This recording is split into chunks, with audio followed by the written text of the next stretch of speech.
বিতর্কের কারণে ৫৯ জনের মধ্যে ৮ জন ডিসির নিয়োগ বাতিল করেছে জনপ্রশাসন মন্ত্রণালয়। জনপ্রশাসন মন্ত্রণালয়ের সিনিয়র সচিব ডক্টর মোহাম্মদ মোখলেসুর রহমান কথা জানান। তিনি বলেন, জনপ্রশাসনে অনাকাঙ্ক্ষিত ঘটনার জন্য ১ সদস্যের তদন্ত কমিটি গঠন করা হয়েছে। ৭ দিনের মধ্যে রিপোর্ট প্রকাশ করতে বলা হয়েছে।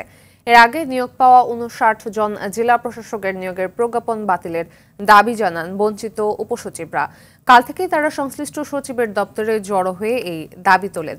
যোগ্য সৎ ব্যক্তিদের নিয়োগের আহ্বান জানান তারা।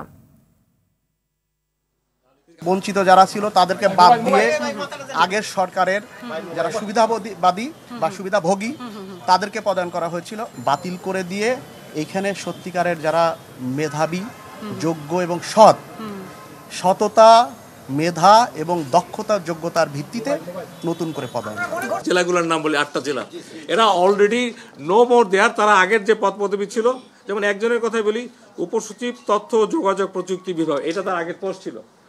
তারপরে গতকাল উনি ডিসি হয়েছেন, আজকে এই ডিসি থেকে ওনার বাতিল শব্দটাই বাংলা যায়, এখন আর উনি ডিসি নাই।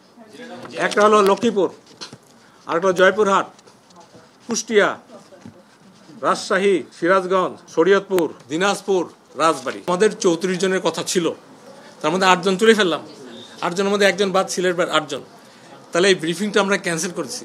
এই মিডিয়াগুলো যখন দেখবে কে কে নাই, এরা ছাড়া বাকিরা on the way to the district.